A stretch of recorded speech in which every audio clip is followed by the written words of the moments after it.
This is the Silt Verses role-playing game, A God Must Feed, Part 1. Let's go ahead and introduce ourselves before we go any further.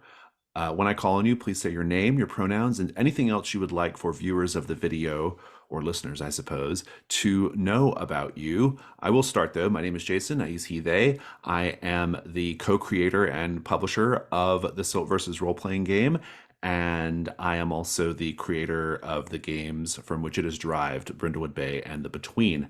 And I'm very excited to run the sort of first official kind of actual play of it, I think. So, um, no pressure on the group. But yeah, I think we're gonna have a lot of fun. Let's go over to Amanda.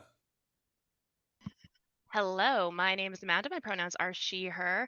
I've actually been lucky enough to play in two different playtests of this RPG, so I'm really excited to see this final product and see it all come together. I'm especially excited for Alex to be bringing back a character that he played in one of our playtests because I love this character so much. You can find me just kind of around on the internet in different TTRPG spaces.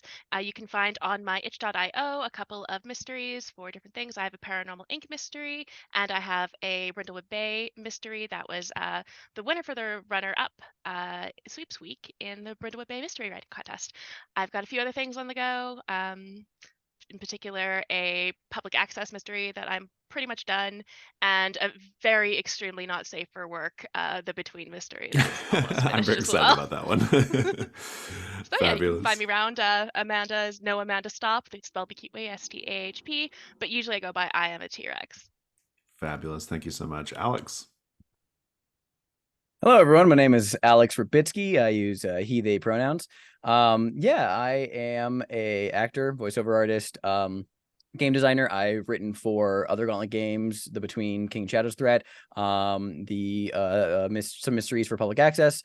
I also co-host the Dark and Threshold podcast with Jason, where we talk about Carved from Brindlewood games, mechanics, and kind of the broader mystery and horror genres in role playing.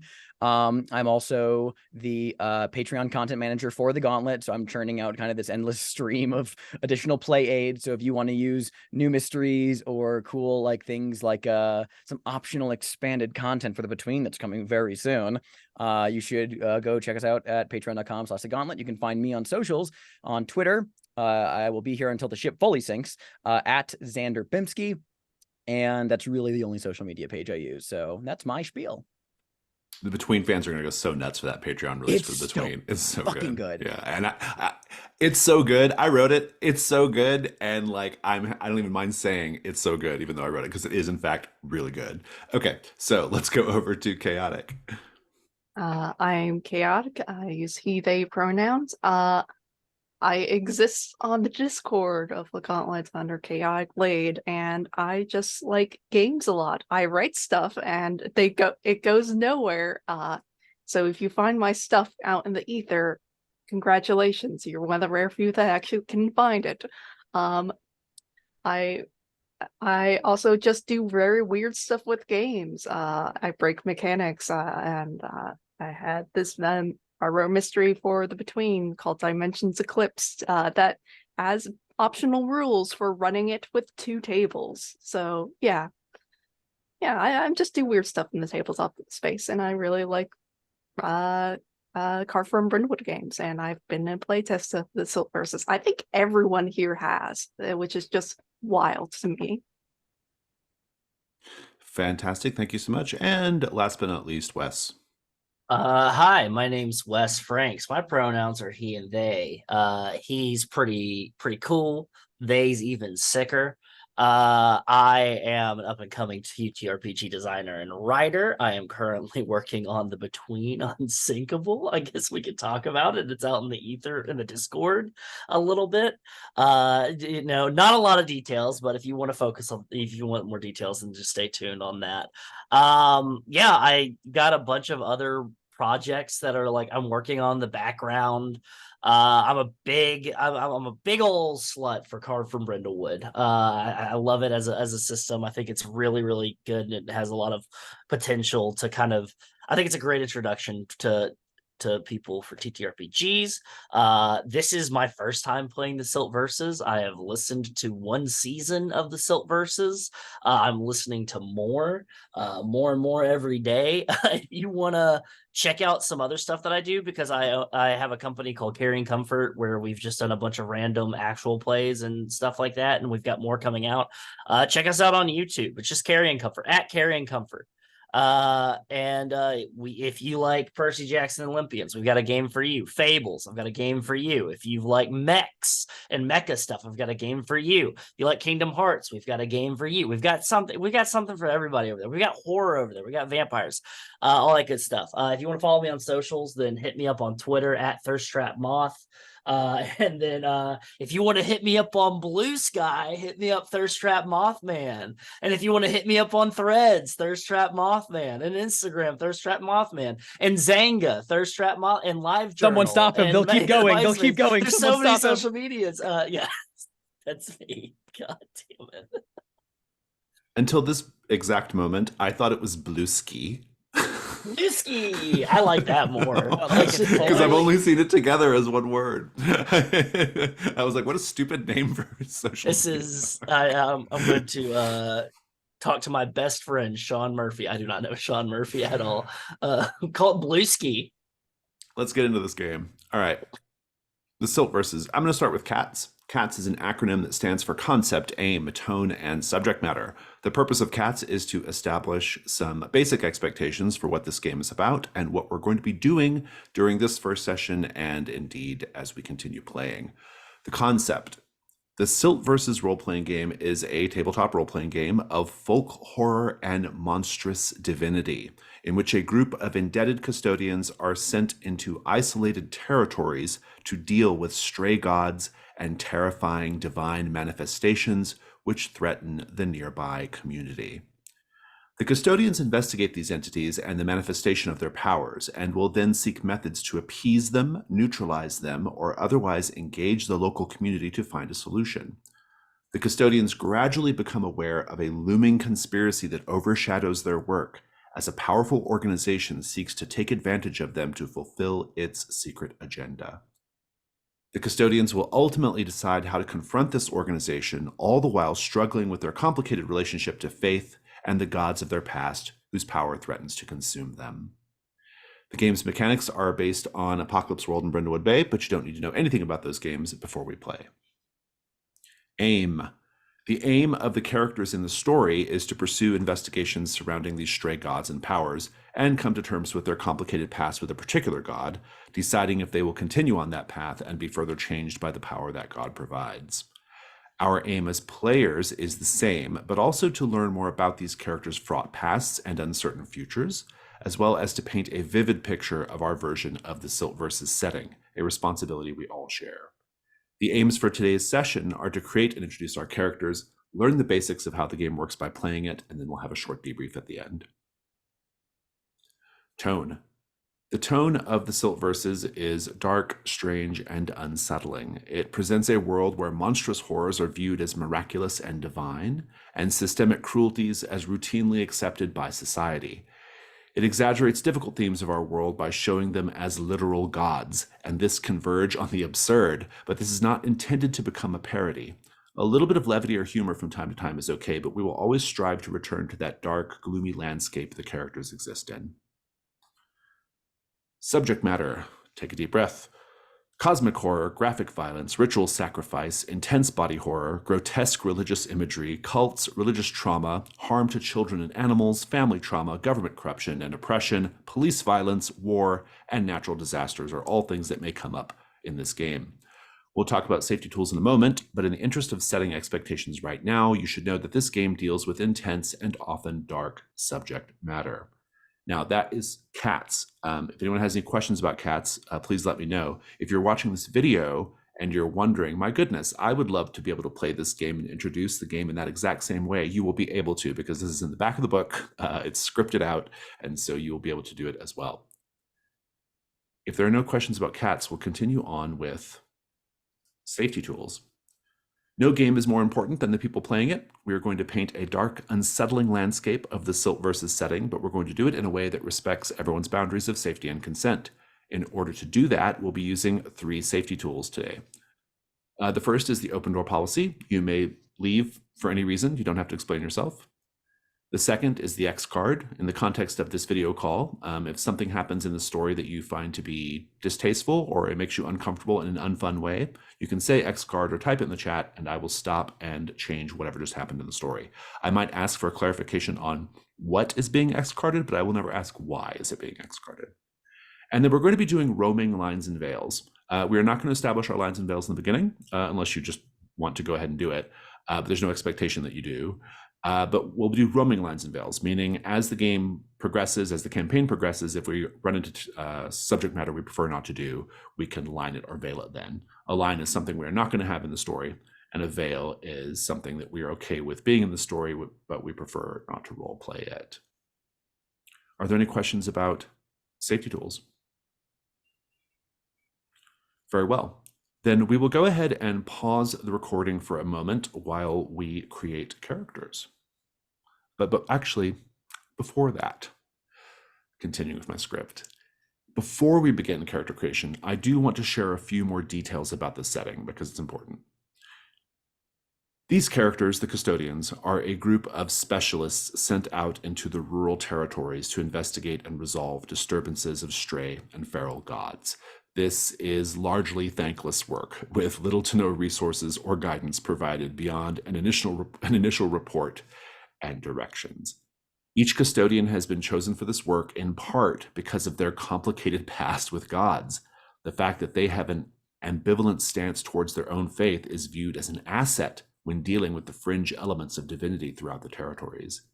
Each member of the group has their own reasons for joining the custodians, though it is rarely by choice. They are all under contract and might face debt, punishment, or consequences far worse should they fail to complete their assignments. Finally, each custodian has a complicated past with a particular god. They have stepped away from their faith and will have to choose if they continue along that path and become changed by the powers their god awakens in them. Another thing to know is that these characters are to remain mysterious. We should avoid talking about their pasts, both in and out of character, unless we are prompted to do so by the game's rules. The reason we do that is because we want to learn about these characters as we play. It's just like listening to the Silt Verses audio drama or watching a good TV show. We don't learn everything about the characters at once. The information is given to us in pieces at dramatically impactful moments in the story, often through flashbacks and meaningful conversations between characters. Now, normally what I would do here is I would give you a summary of each of the available faith sheets. I'm not going to be doing that today, but that's what we would do here at this point in the script for session 1. And so now we're going to pause the recording and go make characters. Okay, now that we have created characters, let's go ahead and introduce them. We're going to go around our little virtual table here, and everyone please introduce your character by name, style, and personal ritual. You can also tell us what your faith sheet moves do if you wish. I'll remind you that you should avoid sharing any details about your character's backstory at this time. So let's start with our follower of the Poxmartyr, Theo Solomon. I will be playing Theo Solomon, he, they pronouns, and he wears a floral button-down shirt, faded sneakers, and has a prayer mark tattoo. His personal ritual is wood carving, and because he's the Pox monk, he has the move Let It Pass On to Me, which does a whole bunch of stuff, but basically I get up to 5 conditions now, and I do not really have access to the journey move anymore. So not in the same way, yeah.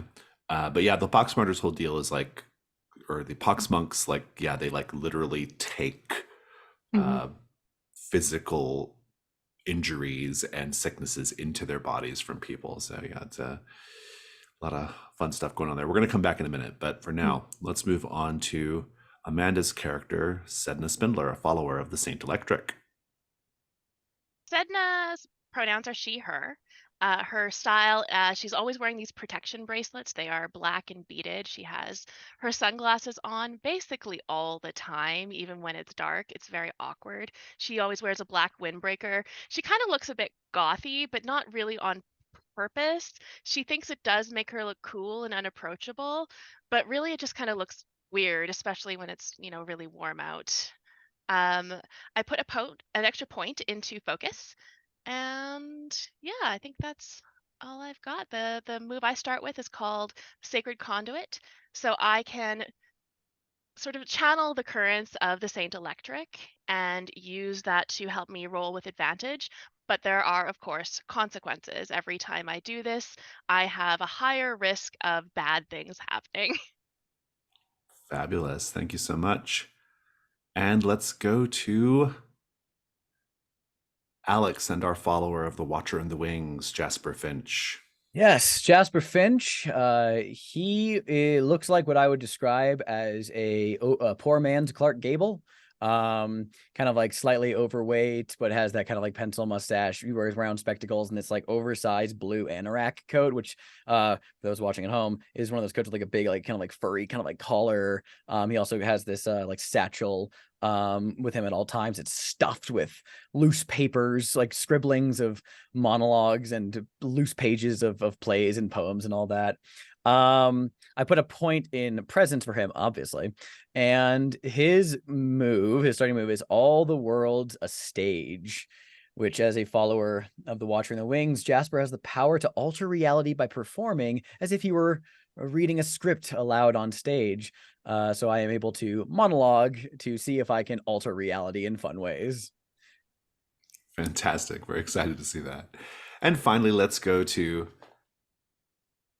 Wes and our follower of Sweet Jolly Crunch Tooth, Pele Kessel. Yeah, I am playing Pele Kessel. They, them. They're followers, Sweet Jolly Crunch Tooth. Their character style is big man, big, strong man, like hulking man.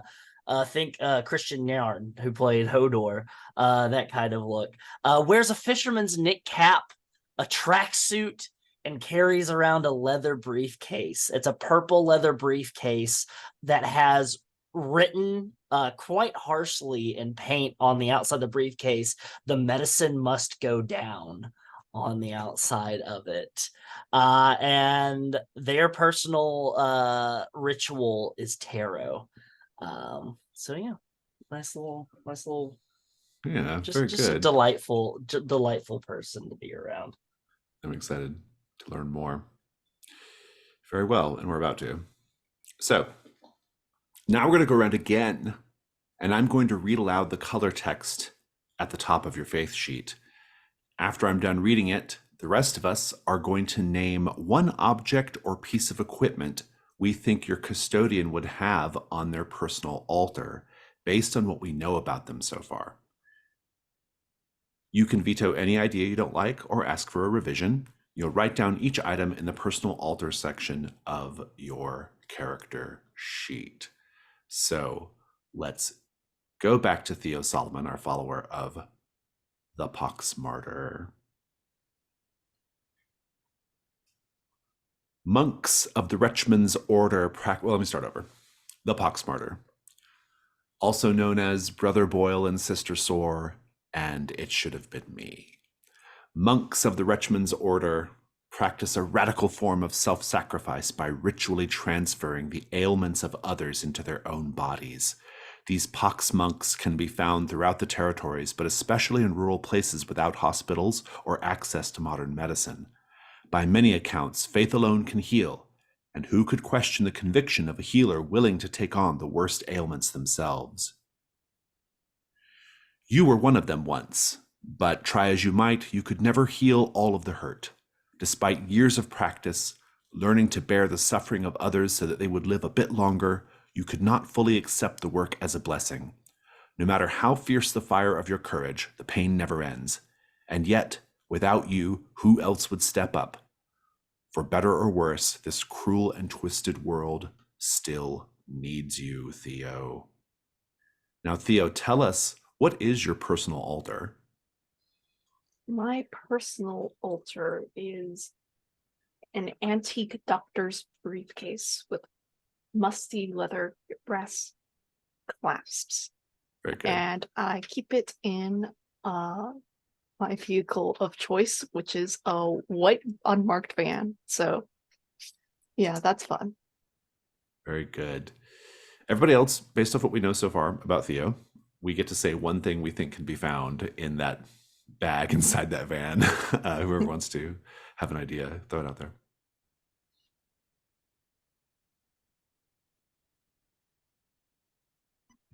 I think you have a small notebook, one of those flip notebooks, and written inside of it is all shorthand, and so we don't know actually what it says because you're the only one that reads shorthand. I'm thinking real like World War II aesthetic here with it's one of those like old like IVs, like combat medic IVs, which was like the glass bottles of chemical with the rubber tubing that they would literally have to like put in you and like hold up in the air to get it to begin dripping. So you have like some kind of a medicinal compound, but like old. A number of years ago, the Pox monks tried to rebrand the Pox martyr to be a more mainstream god.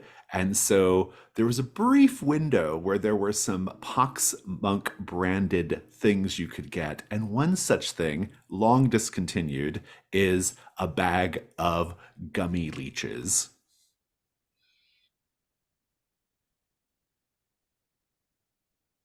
Uh, I'm going to go out of here. Out a little bit out of left field. And you have a ritual gas mask bong. You can call it whatever you want to. You can describe it however you need it to be, but the shape and semblance, it looks like a gas mask bong. Yeah. Nice. Very good. Okay. Any questions or revisions there, Theo? Are you feeling good? Yeah, I think I'm feeling pretty good.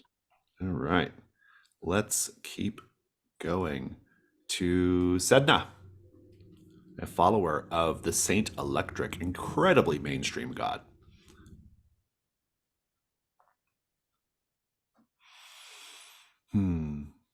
Easily the most well-known deity across the peninsula, her prayer stamps appear on every household appliance and piece of industrial machinery.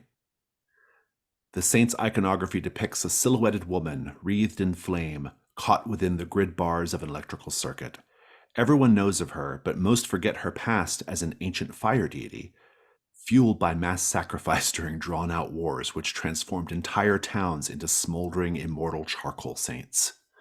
The saint's sacrifices are carried out more discreetly now, in wind farms and power plants far from the public eye. You served the saint directly once. After enduring the agonizing blessing of her touch, you gained miraculous abilities as a conduit of her sacred currents. Your path forward is less certain now, but she is never far from you, speaking through the radio, humming through cables underground, illuminating entire cities with her radiance. The Saint Electric, the Maiden of the Caged Sun, Madam Light, the Blazing Martyr, the Neon Messiah. What is your personal altar, Sedna? My altar is a small red vintage portable radio. It's covered in restamped foil prayer marks. It's a little bit rusty. It's clearly very old. There's never batteries in it. It doesn't work. And yet I have it up to my ear or have it in my hands almost all the time. Very interesting.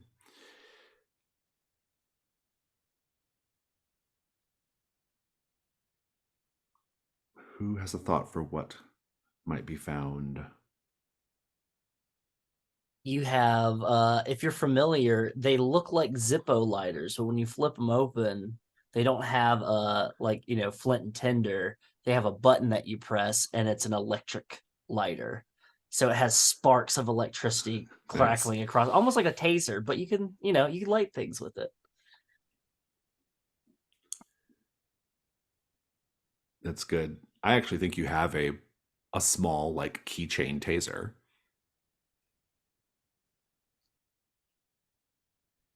I'm taking this more as inspiration from the picture that you chose, Amanda.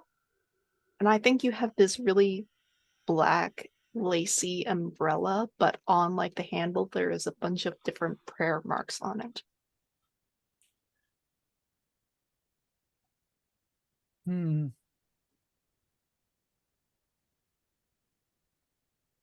I like the idea that you have very, this is very goth too, very, very, very thick-soled rubber combat boots. Yeah, I kind of like this like electro goth thing you've got going on with Sedna. I think that'll be fun. Yeah, these combat boots are definitely platform boots. Like Very nice good good. platform on them. Feeling good about your personal altar? All right. Let's go to Jasper Finch. This picture is killing me. Follower of the Watcher in the Wings, Mr. Merrow, last one onto the stage, old lights up the falling curtain. Right now, there is a God watching you. Every word you utter, every movement and expression is being weighed, critiqued, discussed by 1,000 whispering voices in the darkness. You, the chosen performer, bear a heavy burden, for only you know the true weight of your words. Others don't yet realize the significance of the part they play in this world, of the consequences should their performance be found lacking. But you can show them true magic if they listen. Pray that they listen and play their parts well, for every moment counts. Places, everyone. Lights up. What is your personal altar, Jasper Finch? An abandoned and crumbling theater to which only he has the key. Oh, It is interesting. the kind of theater that like was like fit for like a king, glamorous and opulent, a stage that could hold 100 performers and perform to, it's like very like a Radio City Music Hall, like in like kind of like scope, but like, you know, obviously not as huge. And I think there are like some odd like details about it, like the fact that there is no like clear singular sign of what made it abandoned or what made it crumbling. Like there's signs of a fire in one place, there are signs of a collapse in another. And I like to think, whether it's true or not, that, or whether Jasper likes to think that this may have once been the site of a truly miraculous performance, a terribly miraculous performance.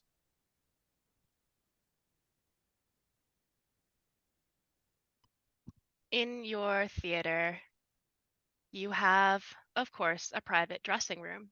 And in your dressing room, there is a vanity mirror, one of the ones with the light bulbs all around the edges to give you great lighting so that you can do your makeup as you need to.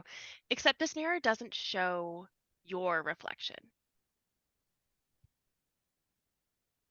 Oh, we'll leave it at that, I see. Okay, cool. I love that. I think there is a woman who sits in one of the boxes high up in the theater, looking down at the stage. She is dressed in a gown, a blue gown festooned with peacock feathers. And sometimes she visits you in your dreams.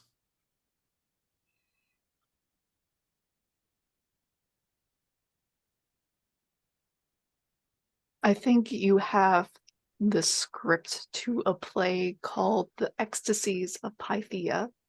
No one else has heard of that.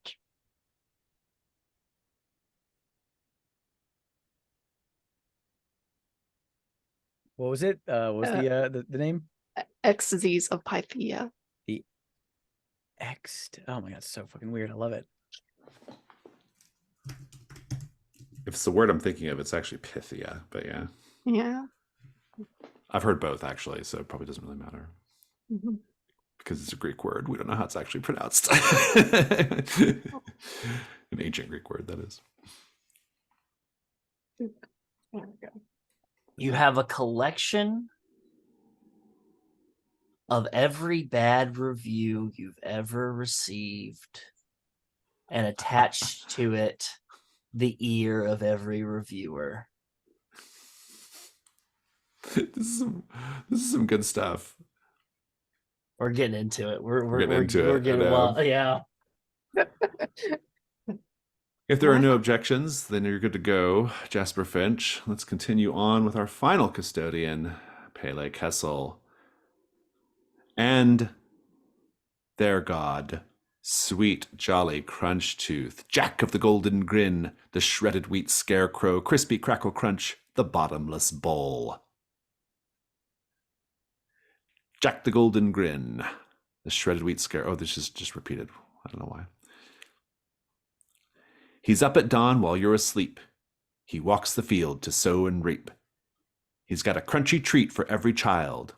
Old, sweet, and jolly satisfies.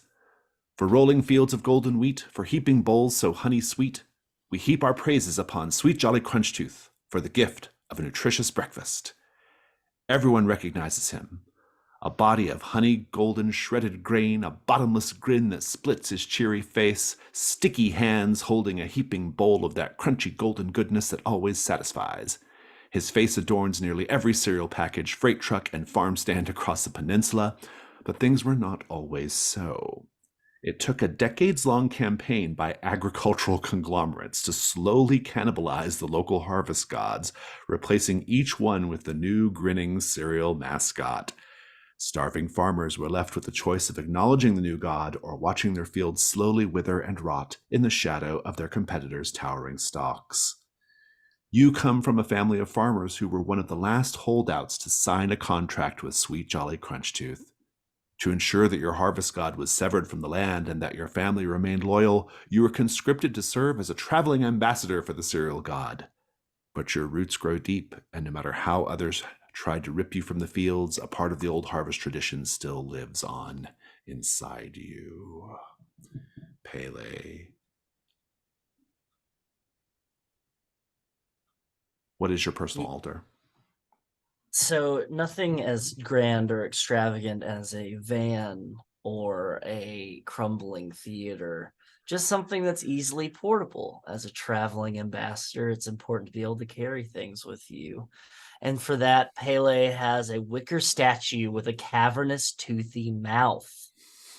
It is a wicker woven statue of a Vitruvian man with the head of it replaced by a disproportionately large marshmallow head with a wide, grinning mouth. What can be found in said basket, I wonder?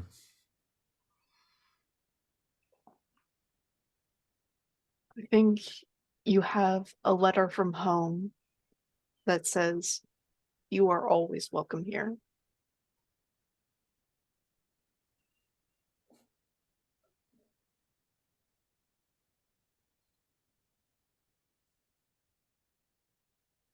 You have a little woolen thing. It looks like a person, but it's teeny tiny.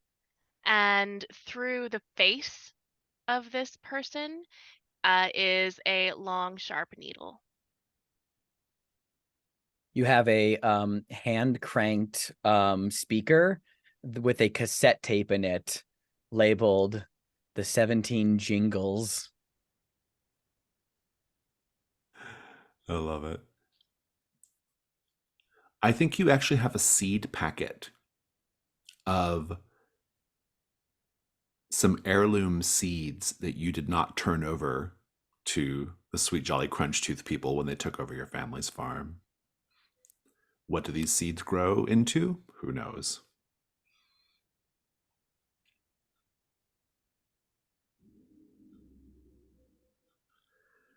That is our characters created and introduced. What was Amanda? What was yours? The little woolen worry doll with the needle through its face. Mm-hmm.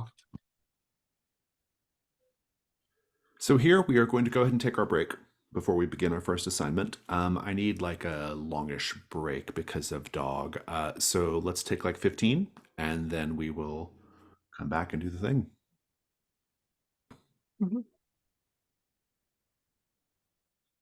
Okay, we're back. Now, Before we begin, I do want to tell you that even though this is a game set in the world of the Silt Verses audio drama, we aren't trying to recreate the story of that show. We'll do our best to recreate the setting, but we'll also be telling our own story, which may be very different from the show, and that's okay. I'd also like to point out that in this setting, things like race, nationality, gender, sexuality, disability, and neurodivergence are not a social barrier. As with the characters portrayed in the Silt Verses audio drama, the source of conflict for our characters comes from their complicated relationship to faith, their personal history with terrifying gods, and the power structures they find themselves caught within, but not necessarily from facing any sort of discrimination based on their identities. Are there any other questions about anything before we begin? Very well then. I shall go ahead and introduce our first assignment, which is called The Hungering Roots. You can follow along on the Assignments tab on the Character Keeper, and that's also where you'll track your clues and the various side characters you encounter. The Hungering Roots. The custodians are sent to investigate reports of unlicensed sacrifices taking place in a warehouse east of Glottage. It seems that some ambitious producer of psychotropic tea ingredients has managed to imprison a harvest god in an indoor growing facility. Using a combination of hydroponics, automated lighting, and experimental prayer marks, they have found a way to continuously cycle a harvest ritual and maximize their production to vastly outpace their government-regulated competitors. But this god they have bound is accustomed to the domain of field and meadow, of rituals invoking the sun and moon instead of artificial lights and humidity-controlled rooms. It is growing rapidly and demanding greater sacrifices. I'm going to direct this question to Pele. How do you know that such an entity will eventually find a way to break free and threaten the surrounding neighborhood? As Pele has seen it happen before, when Pele was a young sprout growing with their family, saw a company, much like Sweet Jolly Grunch Tooth, try to do the same, and it did not work out for them. Though others will learn and eventually will find a way, but too many people will be lost before that.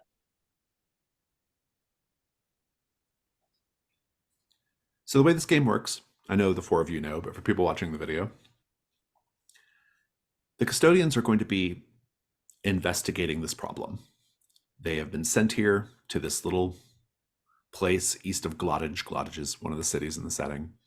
And they are going to try to figure out what to do about this harvest god that has been commodified by this tea company.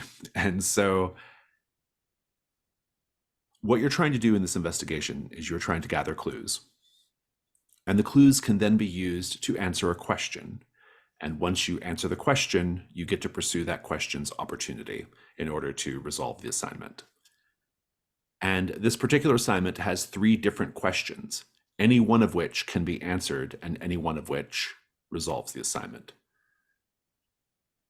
The first question, the easiest question, is how is the harvest god most vulnerable? It's a complexity 4, more on that later. And if you successfully answer this question, you resolve the assignment by destroying or neutralizing this dangerous entity so it cannot grow back, or you get the opportunity to do that. And so that's one way of handling this situation, is you find out how it's vulnerable, and then you go destroy it. A more nuanced approach might be to answer the question, what resources does this harvest god offer if appeased? It's a complexity 6, a little tougher, but it opens up an opportunity that allows you to resolve the assignment by working with the growers to adapt their methods and establish a more sustainable operation that does not threaten the community. So, a harder question, but a more humane approach, perhaps? We'll see. Or you can pursue this question. Where can this harvest god be safely transplanted? It's a complexity 8. The opportunity is to resolve the assignment by breaking the god from its confines, allowing it to grow freely, and showing the local residents how to coexist with it. This approach actually unlocks a special move called the Mark of Quickening. This special move is something that you'll all have access to if you pursue this one. So it's a tougher question. It's probably a tougher resolution too, but it does open up this special move for you. So you have 3 options. You don't have to decide how you're going to do it right now. You can go ahead and just gather clues and then make a decision later about how you're going to actually, which question you're going to actually focus on. I'll also tell you that there is no predetermined answer to these questions. I don't know the answer to these questions. I don't know how this harvest god is most vulnerable. I don't know how this harvest god can be appeased. I don't know. You all are going to gather clues, and then as players, you're going to have a conversation based off the clues that you've gathered, and you're going to come up with an answer to the question, and then you're going to roll some dice to see if you're correct. This is the sort of foundational aspect of games that are derived from Brindlewood Bay and the Between, right? Is this collaborative mystery solving, that mysteries that have no canonical solutions. Now, another aspect of this game is what's called the verses.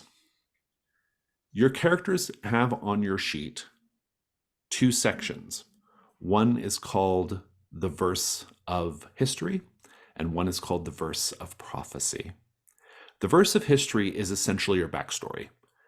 The verse of prophecy explores your strained connection to your particular god, Sweet Jolly Crunch Tooth, Saint Electric, and so forth.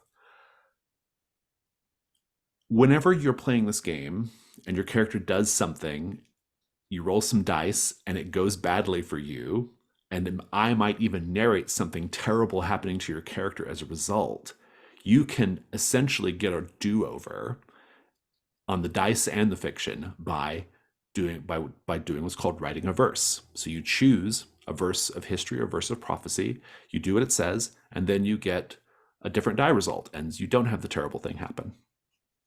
And so that's sort of a key part of this game. Each assignment also has a verse that can be written. And the verse for the Hungering Roots is called the verse of the inevitable harvest. It can only be chosen once by one custodian.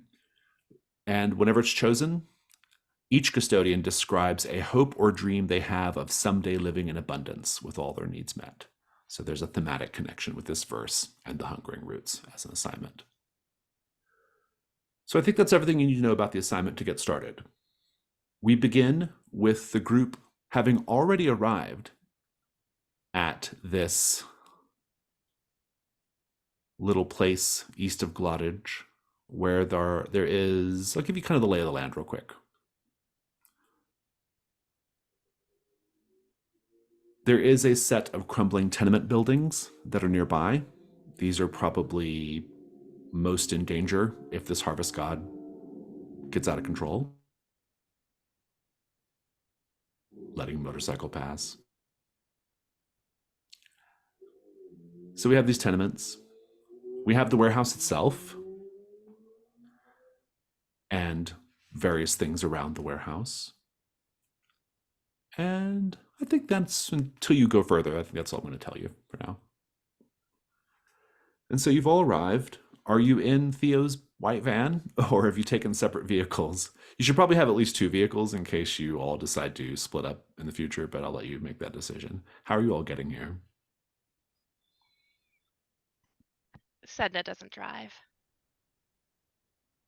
So someone's going to have to drive her. Jasper is fond of reading while on the road, so it is very difficult to get him to go places if someone isn't driving him there. LA has a motorcycle with a sidecar. Oh, nice. Good. Though the sidecar can be functional to carry other people, but typically contains an assortment of bowls and spoons and milk vessels and things like that that are perfect for all of your good time breakfast needs, just in case anybody on the road does not have one themselves. Theo, it sounds like Jasper and Sedna are riding with you in your white van. Yeah, it sounds like that. Very good. So you've all pulled up to, I mean, you can park at the warehouse or you can park at the tenements. Let's just go around the table and find out what everyone's interested in doing, and then we'll figure out what the scenes look like. Sedna. In my experience, people in places like this are purposefully feeding this god to make it do what they want it to do. And as such, I think I'm going to go visit the tenements to see who's, suspicious. Sounds good. One to the tenements. Pele? Pele understands that when you are harvesting and producing such products, that there might be certain corners that are being cut, and that might be putting the good people of Glottage at risk if these corners are being cut. And so Pele is going to go see if there are any Silt Verse equivalent OSHA violations that are being occurred upon this facility, the warehouse. Inspecting, let's do a little bit, let's do a routine inspection. Very good. Very good. So you're going to present yourself as an authority here. I like it. Very good. Jasper Finch, what are you going to do? Jasper is less interested in the particulars of agriculture and product management, but does see the value in speaking with some of the locals of this community. I mean, after all, roots run deep. So he is going to check out to see how things are faring in the local community. Might also go to the tenement as well. Thea? It's important to have like a buddy system with these sorts of things. I don't think Pele should be going by themselves, so I'm going to follow them into the warehouse. Let's start them with Jasper and Sedna, presumably going over to the tenements together. This is like a sort of 3-story, like kind of U-shaped collection of buildings, right, with a courtyard down in the middle. In fact, I can actually go a little more detailed here. Teetering apartment buildings linked by rusty fire escapes and clotheslines. There are abandoned vehicles and construction materials littering the alleyways. Weeds stretch tall from cracked sidewalks. Let's paint the scene, everyone. And for people watching the video, paint the scene is a technique whereby I pose a question to the group, and in the answering of that question, we not only develop what the scene looks like, but we also go deeper with a particular idea associated with the location in question. And so our question here for Paint the Scene is, vis-a-vis these crumbling tenements, what innovations of the locals help them to survive in this hostile environment?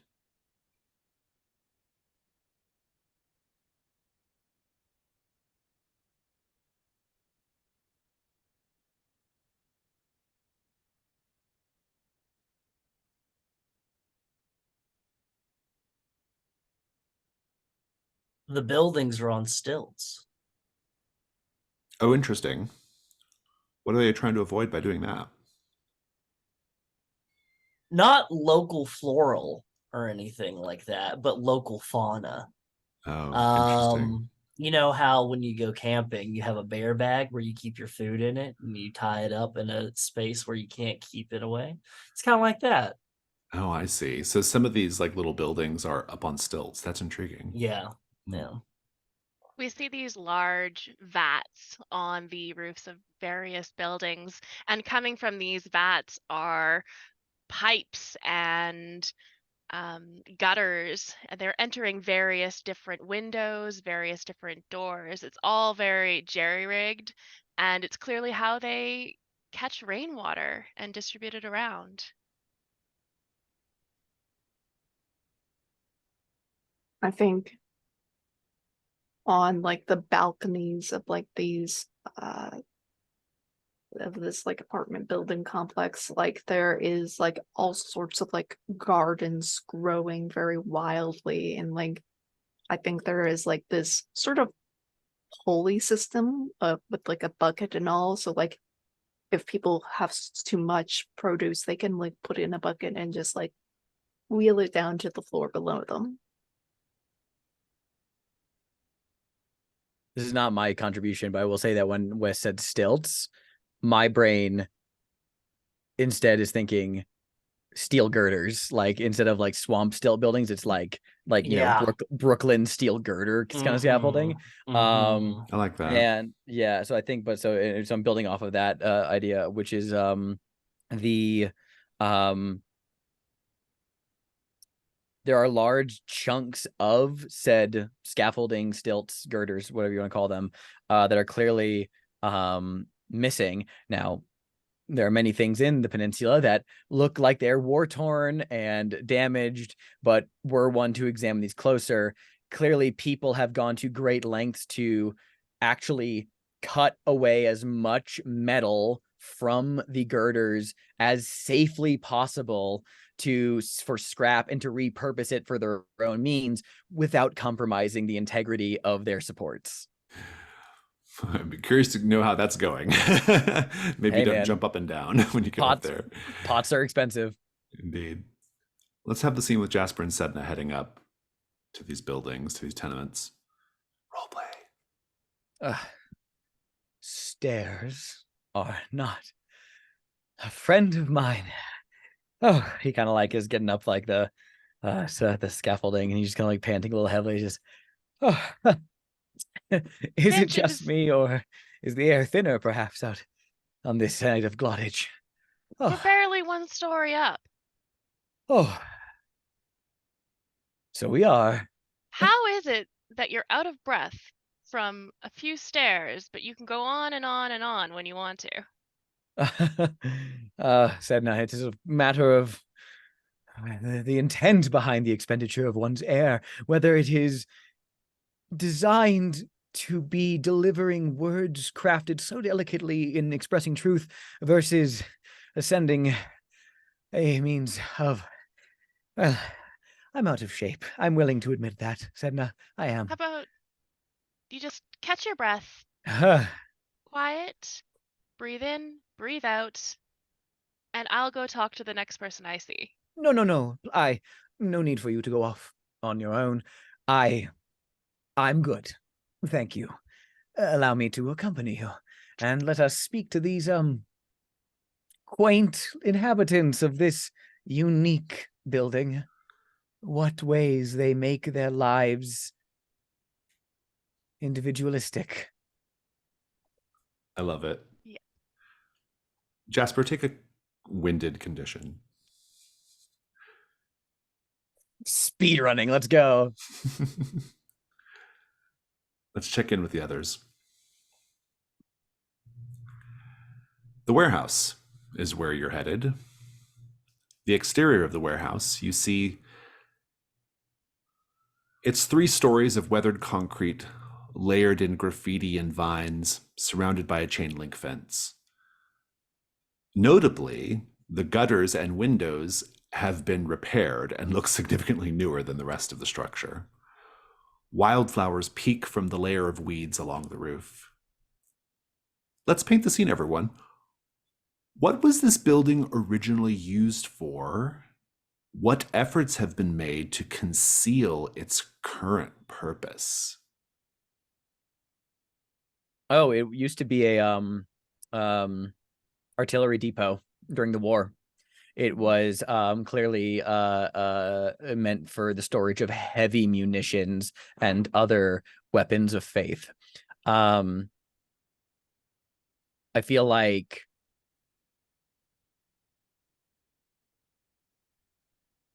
they have gone to a great deal of effort to paint the building a almost eyesore sun yellow over over bits of the weathered concrete, and makes it just stick out like a sore thumb. It's that tactic of, if you make something look more obvious, sometimes it makes it blend in even more, where it's like, oh, well, that's clearly nothing unusual here.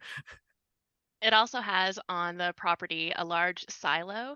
It's painted the same yellow, but because it's a new building and it doesn't actually have any grain or anything in it, it is the way the yellow paint stands out is very different than what the yellow of the building looks like.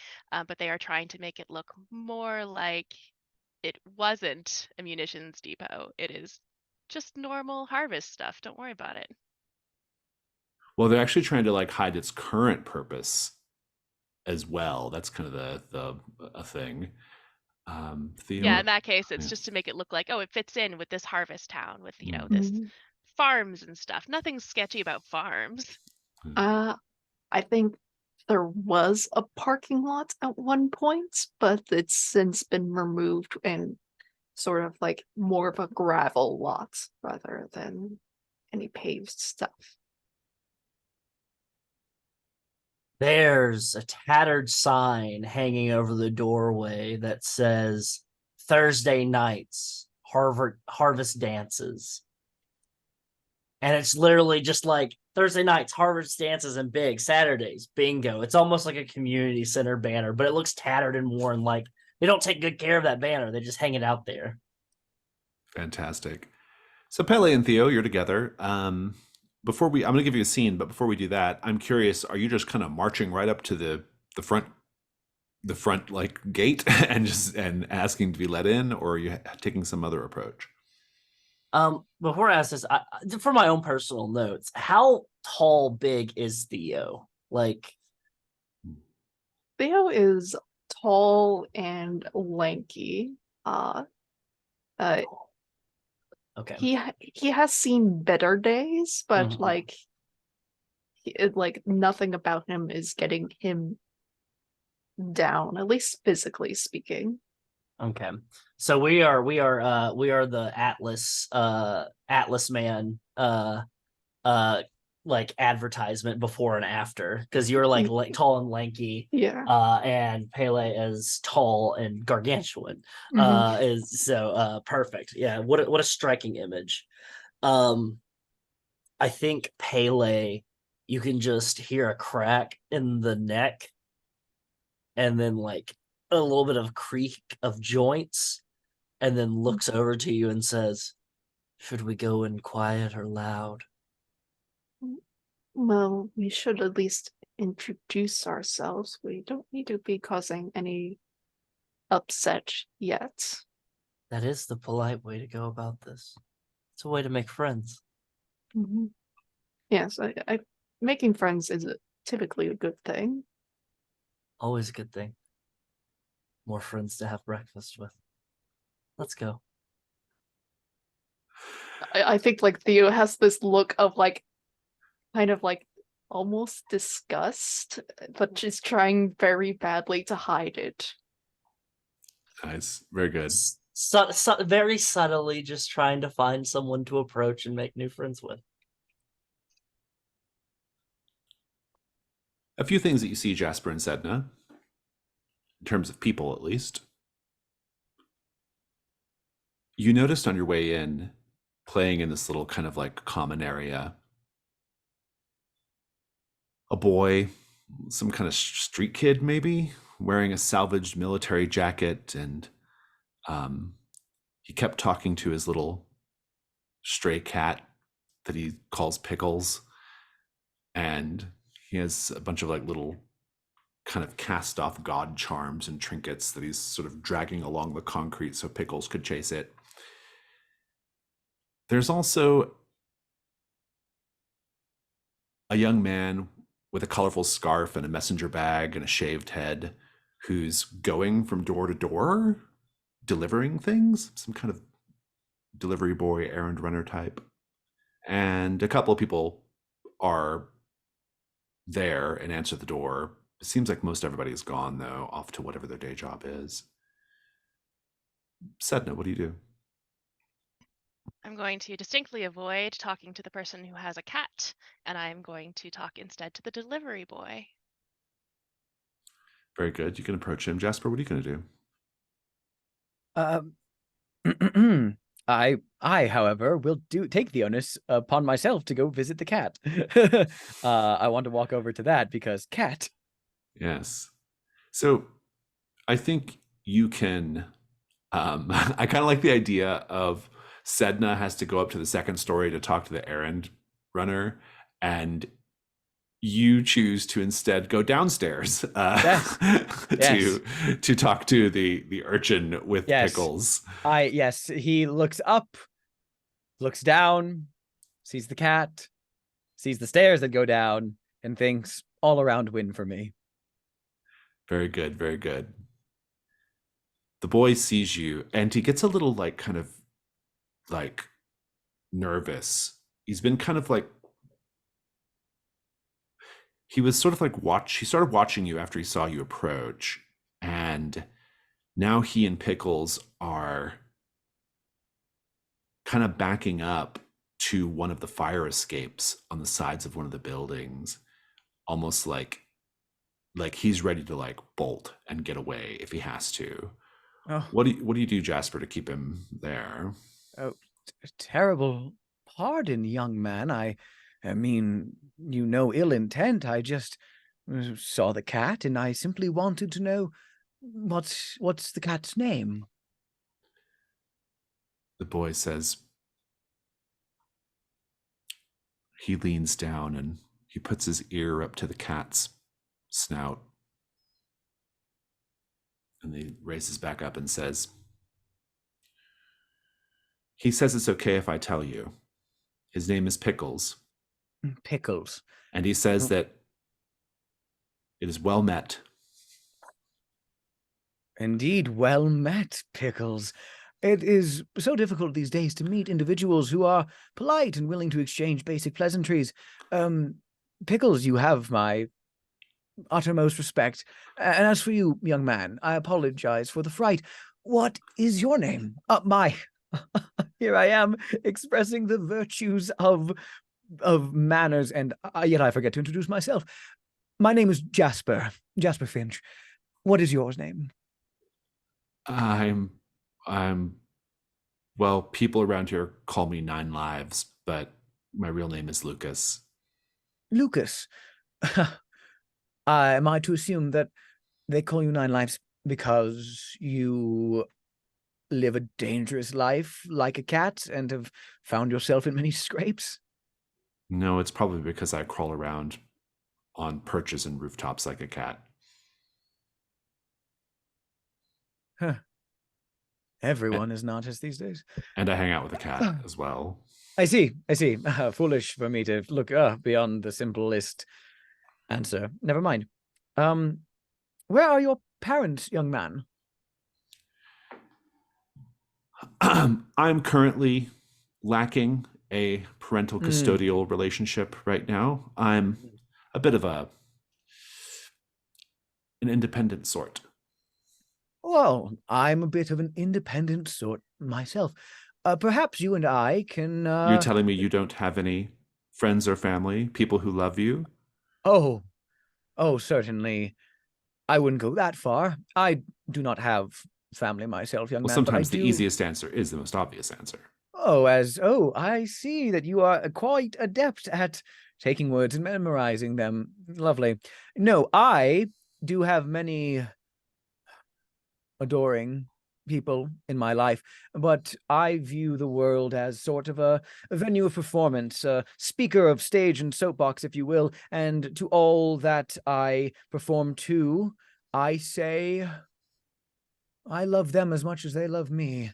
But you're young. I do not expect you to have any interest in my philosophies on stage and performance. What's that, Pickles? He leans in. Does Pickles have something he'd like to say on the matter of the theater? Yes, Pickles, he does go on. It's true.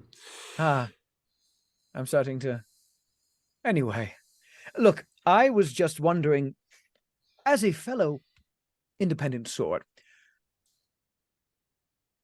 tell me about this community, what you see. And I don't want to hear the drivel of what the locals will say they think about their community. No. As a young man, Lucas, with your steadfast companion, Pickles here, I'd like to know what you see here. You and your eyes who wander so, well, cat-like through this place, I'm sure. Let's go ahead and fire off a move here. Do we have the moves on the character keeper anywhere? I Or do don't have to... think we have a reference sheet. We do not. Okay. Then let me Amanda. find such a thing for you real quickly. Yeah, Yes, I can when I copy made and this paste over. interim character keeper, I did not add the moves Anyway. in, but I can add them in later. Okay. Yeah, I can. I'm like I will- 90% certain Jasper's voice changed in like the last 2 months, but I don't care. Let me just pull up this document real quick, and then we'll be ready to Okay. go. Sounds good.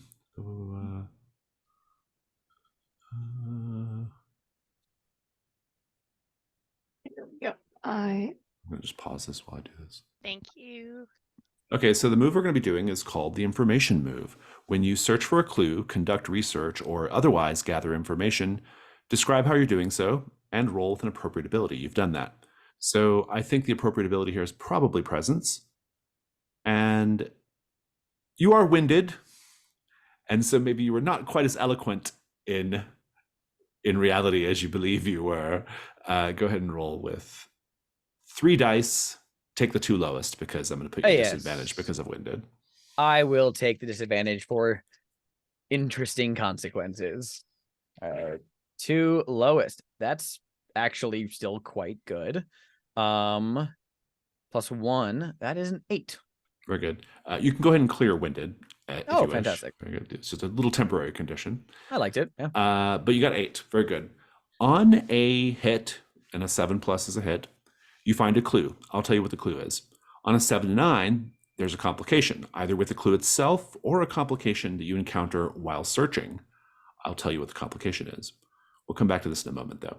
Sedna, you said you were going to go talk to the messenger or the errand runner. Yes. Yeah, he's got this scarf, very colorful, this messenger bag, shaved head. He's pretty young. And when he sees you coming, he kind of flashes a very big, bright smile. And he's like, hey, are you new in the neighborhood?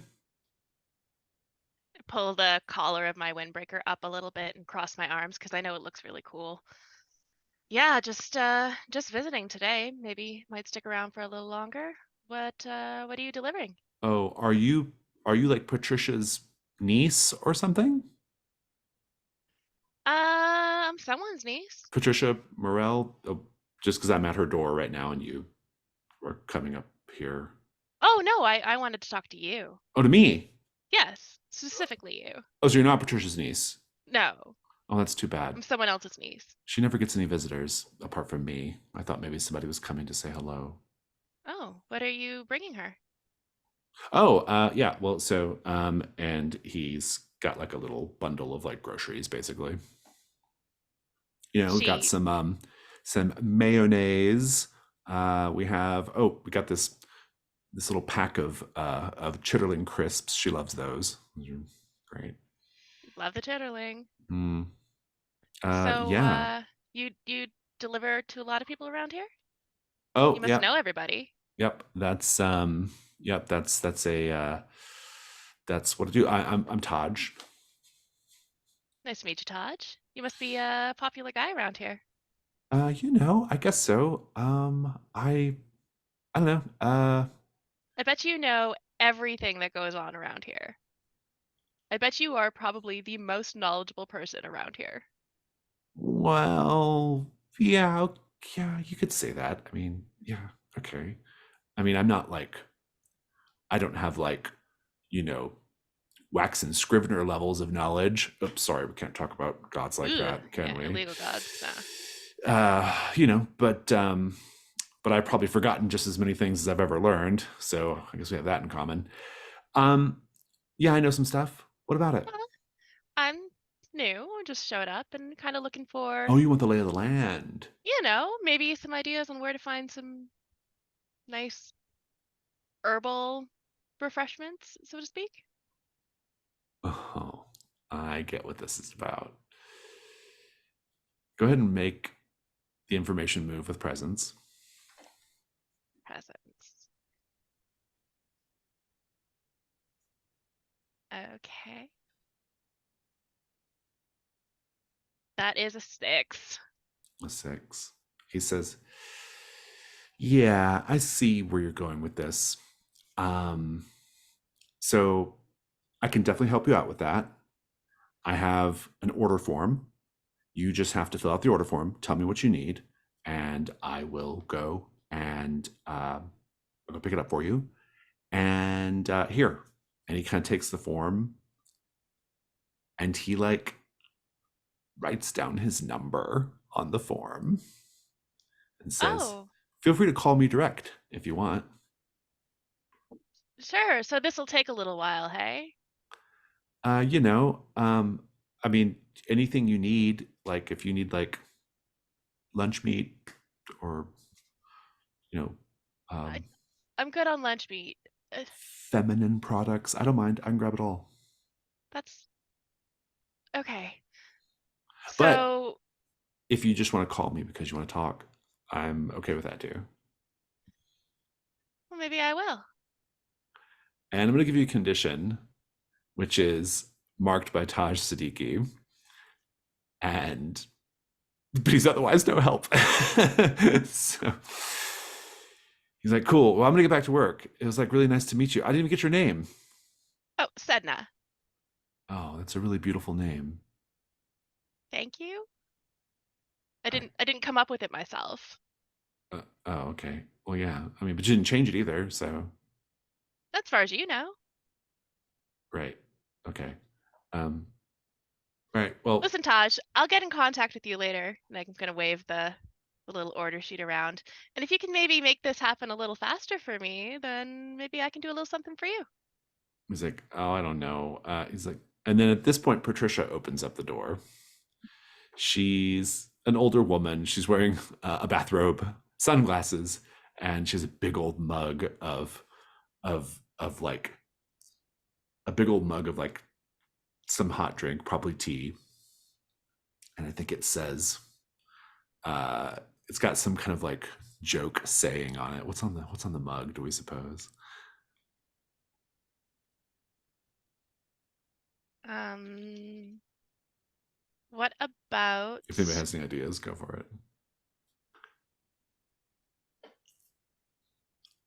uh it has a picture of a tea bag and it says drop it like it's hot. I love it. Perfect. Okay.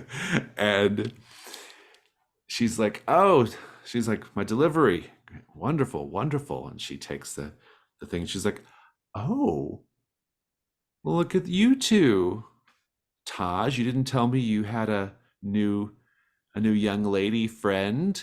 Hello, Hi, I'm I'm Mrs. Sedna. Morel. Taj is just so extremely helpful. He's been really helping me out. New to the Yeah, I bet area. he has. It's great. Well, Well, I should let you get back to your business, Taj. he's like, yes, right. It was so nice to see you again, Patricia, and we'll talk. And he Of goes up. course. He leaves. Patricia says, well, you might as well come in. Oh, I don't mind if I do. Thank you. Back at the warehouse. It's been a minute. Remind me what you two of you were doing. You were just going up to the. Oh, you're pretending to be a inspector, right? But were you just going right up to the gate? Not right up to the gate, but going to try to find somebody to subtly introduce ourselves to. Oh, interesting. Oh, I like that. That's pretty good. I think on the outer edge of the, I think you actually you'll see a few people like kind of, workers kind of milling about. There is a warehouse guard who is kind of patrolling lackadaisically the perimeter of the front. You also see a woman wearing kind of a hippy dippy dress coming out with a bunch of like little saplings and plants in her arms. She kind of is moving from the warehouse to a little sort of auxiliary, grow house or plant shed or something, who knows. And you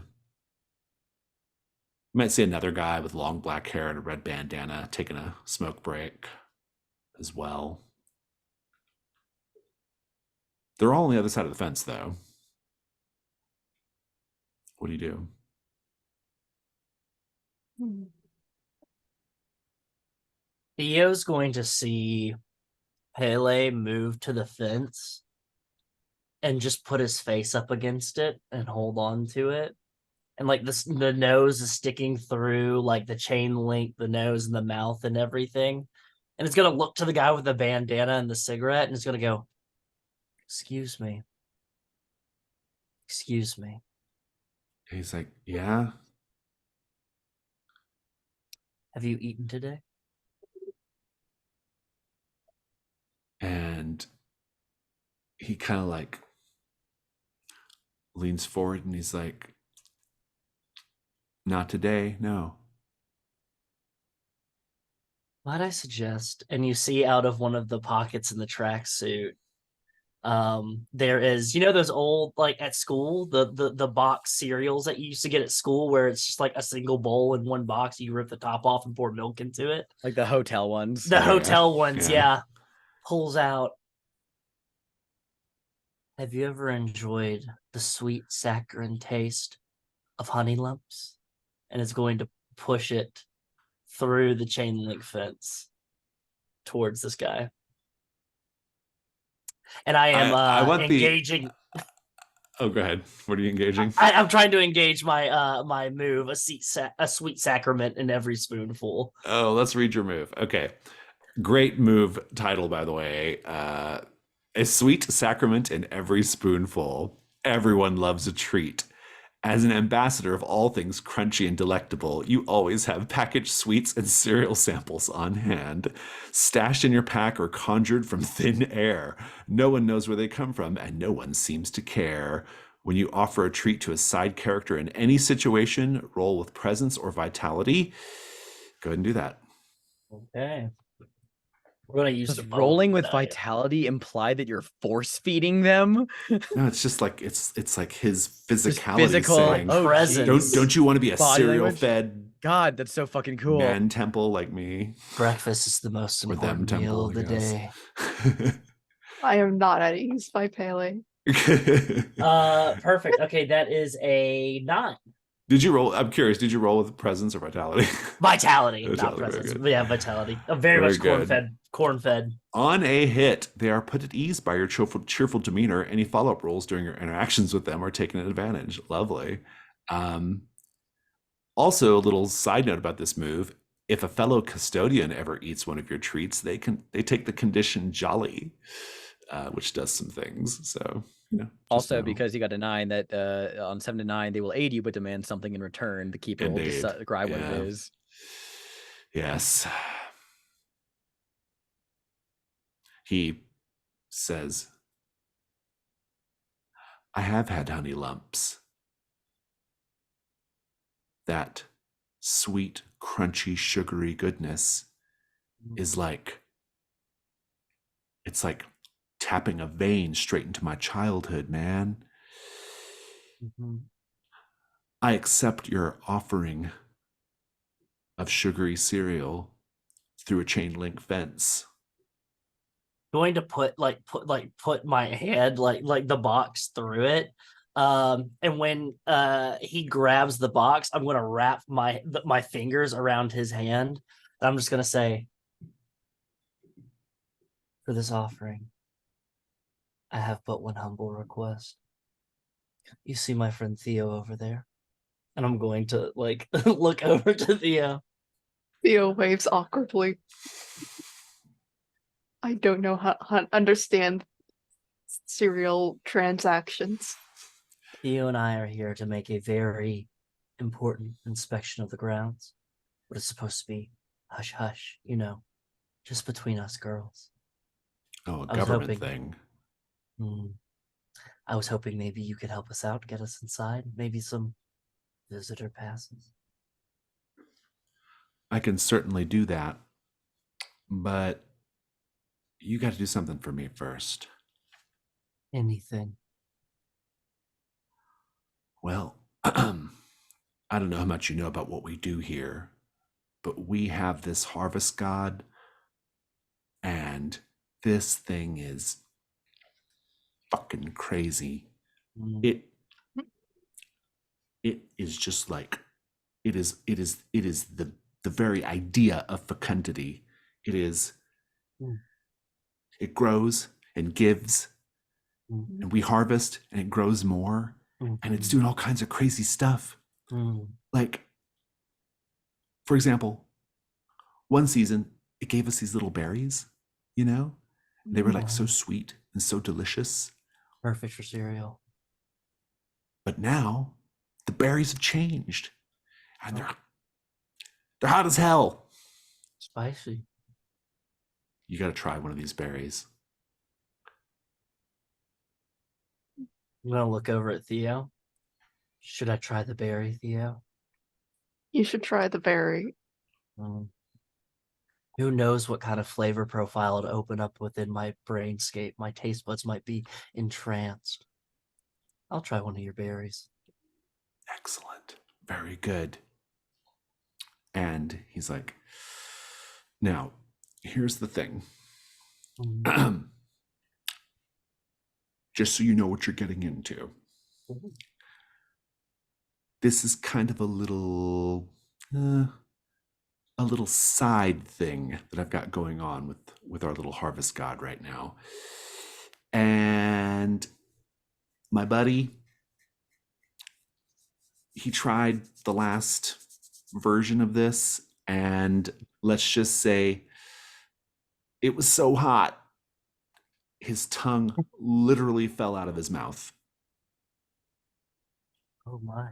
But I think I've made all the appropriate offerings and gesticulations, and I think that these berries are much more comestible. I can't convince anyone to try them, though. And hey,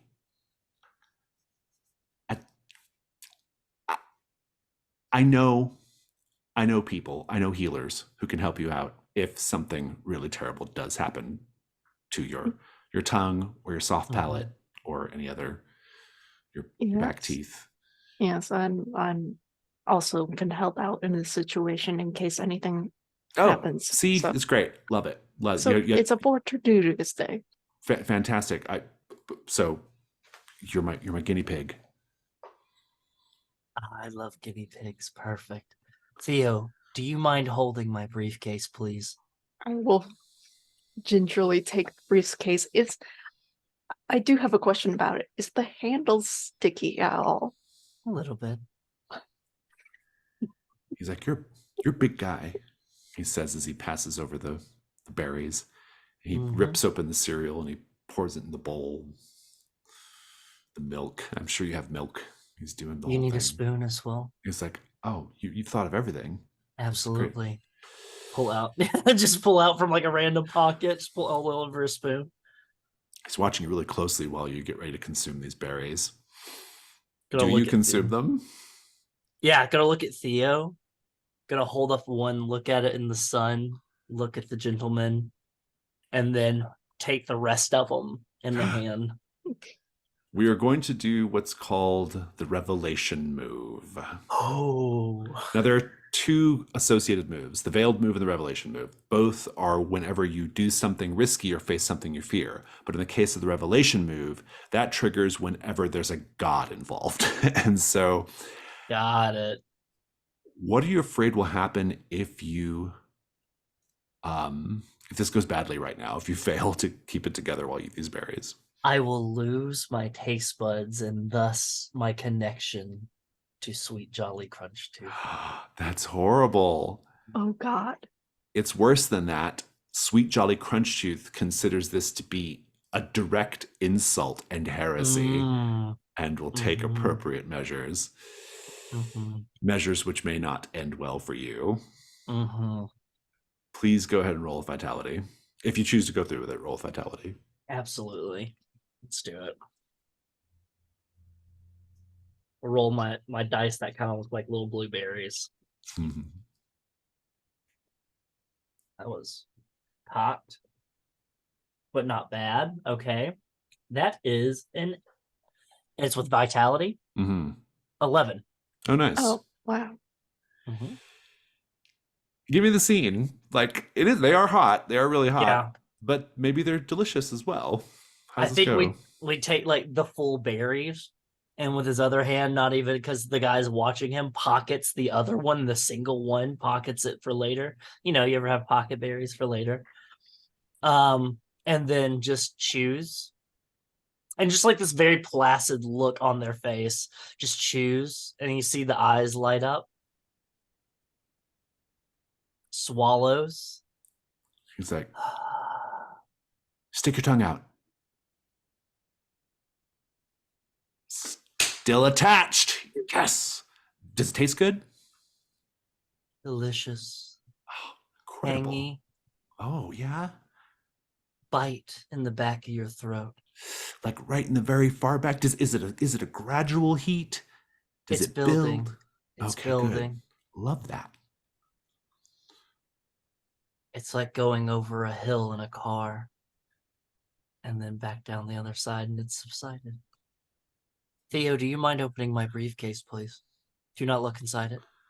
And I just like hand you over the briefcase. I don't open it. Pops the two latches, reaches a hand in. You hear some clinking and clanging, and then a milk carton comes out. I love it. Hands over the briefcase back to Theo, pops it open, and then just gulp, gulp, gulp, and then folds it up and puts it in his pocket to throw in the trash later. He's like, this is great. This is good. This could be a nice little side business for me. This is fantastic. I gotta make sure I have all the right offerings that will cause our little divine wonder to keep producing this particular berry. Okay, yeah. So I can get you in. I'm actually the chief harvester here at the facility, and I was expecting you from Glottage anyway, right? Mm-hmm. He winks. Wink for the man, Theo. Yeah, I wink. Fantastic. He goes over to the guard and he's like, all right, let these two in. Yeah, these two, they look like the number 10 when they stand next to each other. That's right. And they open the little gate. The guard kind of like looks at you kind of suspiciously. He's like, and then the guy you've been talking to, he says, my name's Leo, by the way. It's a pleasure to meet you, Leo. Great. Yeah. All right. Well, let's come this way. All right. Let's cut over to Jasper now. I owe you a clue, right, Jasper? Yes, and a complication. I do indeed. Oh, my. The complication is this. I'll tell you now.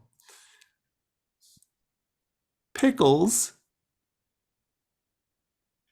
Pickles is some god's saint. Oh no. I don't know if Lucas knows this or not, but that's the thing that's going on. Let's talk about your clue, though. Do you remember what you exactly asked him? Or just like what? Yeah, I was you basically see, just asking. what Yeah, going like on? Yeah. what is this urchin? Yeah, like Yeah. community through his eyes. Yeah. He says, well, he's like, I mean, most people around here are really focused on the warehouse, that great big garden they've got in there. I managed to get up into one of the catwalks one time and look down on it, and it was a lot. It was so much. I mean, it looked like a forest in the middle of the building. But there are gardens everywhere, right? I mean, things just grow wherever they want to. And I mean, there's more sun on the rooftops. Anyway, I think they probably shouldn't. I don't know. I have a lot of thoughts about what they do in there. And I'm not sure that like keeping it out of direct sunlight is the right way to do it. I don't believe in all that natural light stuff. Anyway,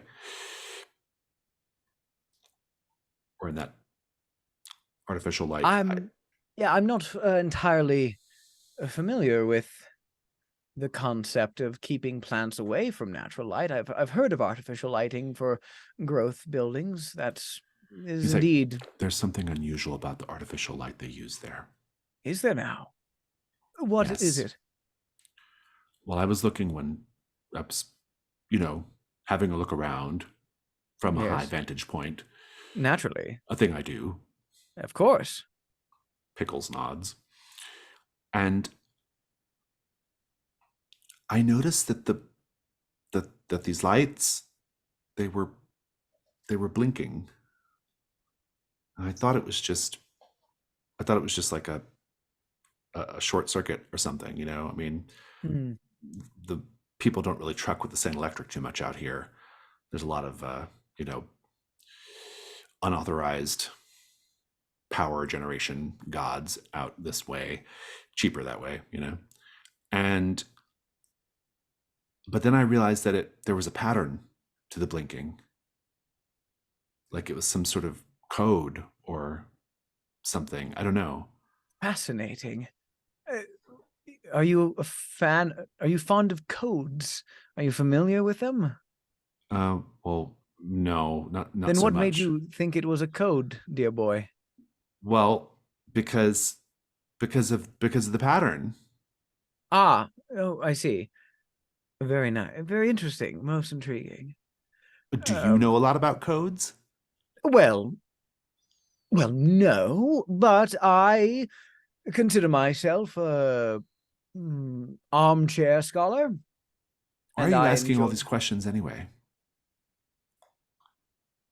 He kind of like Jasper like blinks, and kind of glances over at Pickles. Does Jasper notice something about Pickles that is a saint, or are we just establishing that in the fiction that, hey, by the way, meta wise? Yeah, it's a meta thing for now. Yeah. So just for those who may not know from the Silt Verses, what is a saint? I know, but for the viewers at home. Oh, sure. Yeah. So saints are, I mean, the definition is a pretty moving target, if I'm being honest. Yeah. Because the Saint Electric, Sedna's god, is a god, but called the Saint Electric, right?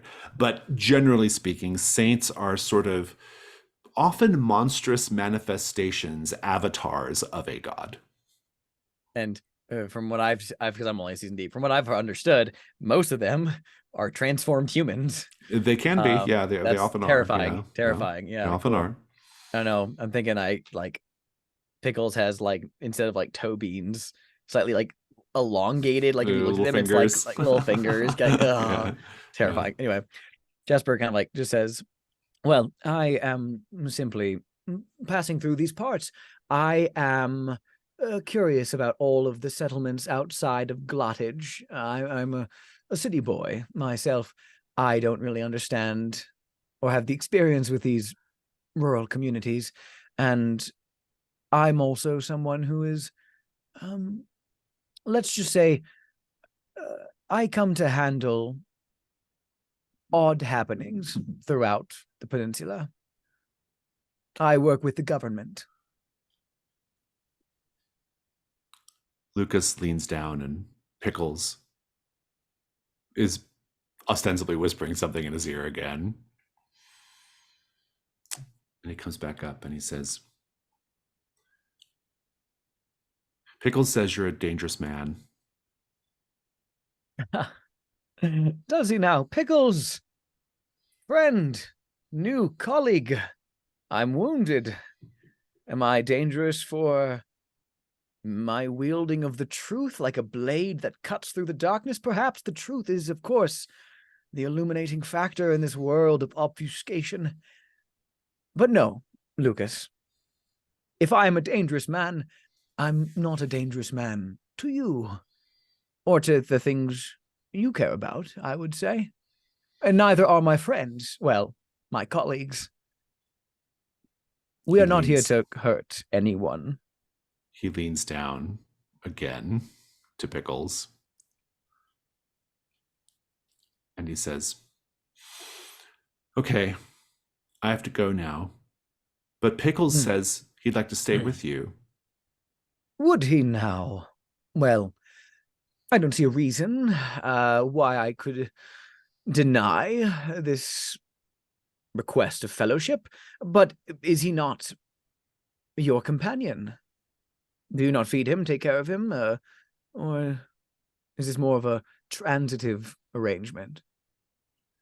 He says, I have never. Well, let's just say Pickles is very good at finding his own sustenance. I see. Well then, I'll if leave you now. Pickles... Yeah. Very well, young Master Lucas. Thank you for your exchanging of kind words. As for your companion Pickles, he looks down at the cat and just says, "Oh." I think he doesn't notice anything explicitly wrong, obviously, but just there's a tingle down the back of his neck, some goose flesh that breaks out. So he has this uncanny feeling about this cat all of a sudden, and just looks down at it and says, "Well, I suppose there are many great works where the protagonist is followed by an animal through the course of events. It's almost mythic. Very well, Pickles. Do you speak to me, or do you only speak to Lucas? Or shall we just keep this a silent miming?" Take a condition marked by Pickles. Love that for me. And Pickles just does that thing, he rubs up against your leg like cats do. Except you can feel his heartbeat. It's very pronounced and very irregular. Sedna, you go into Patricia Morell's house, yes? I absolutely do. She says, come on in, come on in. I don't get many visitors around here. And the people around here, they get up and they spend so much time at that warehouse. I never have time to really, make a real human connection with anyone. Oh, that must be a really difficult way of living. Do you not work? Oh, well, I suppose everyone does a little bit of work, so to speak, when it comes to the garden. I walk into her place and just take a seat wherever I feel like taking a seat. Uh, and I look kind of expectantly at her mug of tea. Like, oh, yes. It'll take me just a moment to get the water back up to boil. Thank you. While she's gone, I'm absolutely scoping out her place to see what kind of things she has in her little, I can't even imagine this is even an apartment for these tenements. I imagine they're pretty sparse, but just see what kind of things that she has in her place to get an idea of what people do around here. Yeah, I love that. That's great. Go ahead and roll just the information move with whatever the reason equivalent is. I think it's called focus. Focus, yeah. Yeah. Or is it insight? Or it's insight. Yeah, focus is the composure one. Yeah. Uh, oh, that's a 7. Yay. Very good. Go ahead and I'll give you your clue now.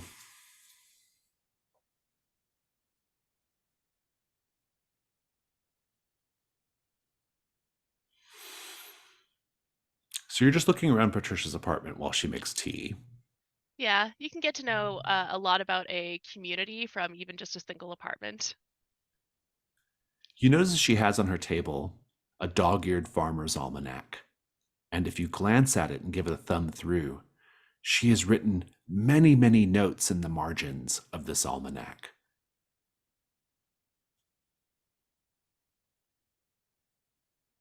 I would let you swipe it, except she's coming back with your tea just as you have it. If you want to try to swipe it, though, I'll let you do the veiled move. I'm going to try and swipe it. What are you afraid is going to happen if you fail? She is going to catch me doing it, and I'm going to get a bad reputation. Nobody's going to talk to me. Now, because it's the veiled move, because there's no god directly involved, I don't say how it's worse like we would with the revelation move. And so you can go ahead and just roll with focus, I think. I'm going to.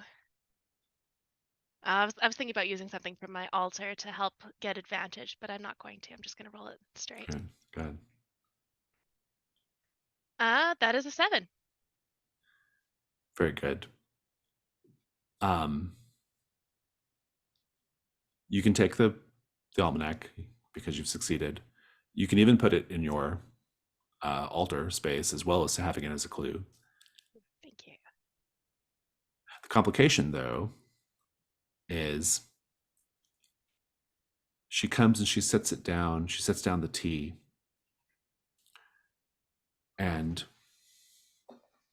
she sits down and she says, "Let's stop playing games, little miss. I know what you're here for." And we'll just cut right there.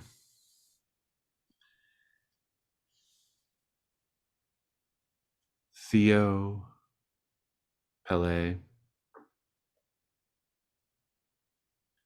you are given a quick tour of the facility, which we'll talk about next time.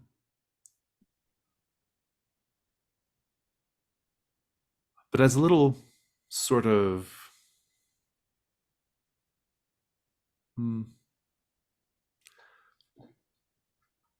note to end on, as you look around at some of the workers, you can both answer this question. What do you see that makes you think that some of the workers, at least,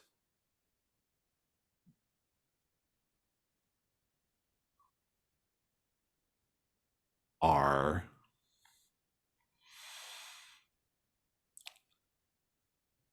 possessed by the harvest god?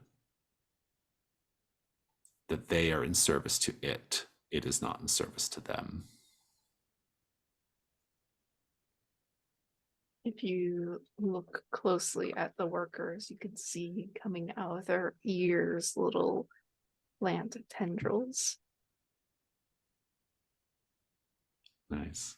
Anything to add, Pele? There is a dedicated worker that is pruning what appears to be like towards the walls and the edges, just pruning little branches, making sure the dead parts of these plant growths are taken care of so that a new can grow, instead of everybody being all hands on deck for like loading and unloading and everything. It's you have a dedicated pruner.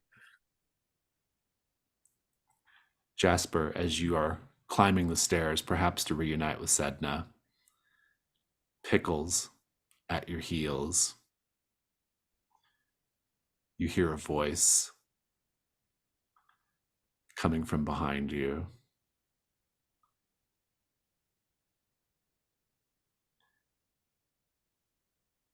I'm afraid this is where you exit stage left. Follower of the Watcher.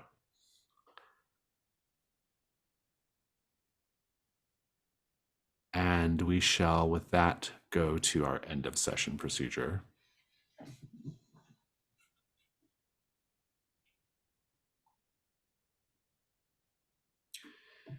End of session. Let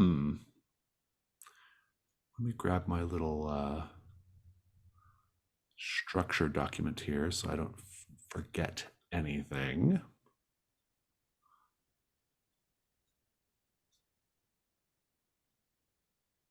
We have our little upkeep phase. That's the beginning of session. Here we go.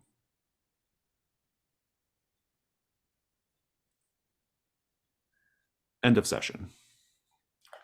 We would collect rewards if an assignment was resolved, but it was not. And so instead, we shall go on to answering end of session questions. Every character has a set of end of session questions. If you're able to answer yes at the end of the session to these questions, then you get an experience point for each one you are able to answer yes to. I'm going to go in the order of the sheet. Theo, your first questions. Oh, so everybody did the custodians complete an assignment? You have not yet, so don't worry about that one. Theo, did you engage with a god, angel, or other divine manifestation? Not really. I was pretty much just horrified by watching other people engage with gods. Indeed. Were you vulnerable with someone? No, I was again just horrified by being in this situation. Did you struggle with your personal faith? No, I struggled with other people's faiths. Indeed, you did. We didn't get much RP time. I'm sure you'll get some XP next time. Sedna, did you engage with a god, angel, or other divine manifestation? I did not. Did you struggle with your personal faith? Did not. Did you undermine the orders of your superiors or use the assignment to pursue personal interests? Not yet. Not yet. Jasper, did you engage with a god, angel, or other divine manifestation? Mr. Pickles. Mr. Pickles, you did. Did you deliver a monologue about any of the following? And there's a list of things there. Yeah. I don't think I did. I don't think I'd monologue, but not about any of those things. Did you go out of your way to connect with the local community? Climb some stairs to talk to them. Yeah, I think And talk to an urchin. I think Yeah, the Lucas, urchin is yeah. probably the better one. Yeah. I'd say Pele, cardio is always going out of my way. Pele, did you engage with a god, angel, or other divine manifestation? I would say eating the berries is a yes. I did. Yeah. Yeah. Did you go out of your way to connect with the local community? Not yet. Were you vulnerable with someone? Oh, eating the berry, right? Eating the berry. Yeah. Yep. Very Yep. good. So we got a couple of experience points on the table for our little abbreviated play session. Let's keep going here with our structure. Resolve any moves that are resolved at the end of session or any verse prompts that remain unresolved. We didn't have any verses written today. Do we have any moves that fire off at end of session? No. Okay, then. That then is the conclusion of our session. We will now do our debrief, which is called Stars and Wishes. Stars are things that you enjoyed about the session. Wishes are things that you hope to see in the story next time. Whoever wants to go first, please do. I gotta give a star for Wes for making the creepiest character ever. I was figuring like, oh yeah, like the serial guy. You'll be like someone amicable to like other people, be very social. Oh no, this is weird. Oh my god. I'd say Pele is all of those things. But yeah, thank you. Like, I can't believe that Theo is probably going to be like the normal one out of this group. Oh. I gotta give a star for Jasper for monologuing at an urchin and his cat. As well as befriending the cat. I really want to see what Pickles is a saint of, and like how that situation is going to get resolved. Yeah, and I gotta give a star for Sunda for being just a total babe and just goth, like just the stylish one of all of us. And Jason, I always like your NPCs and like the shenanigans that they do with us.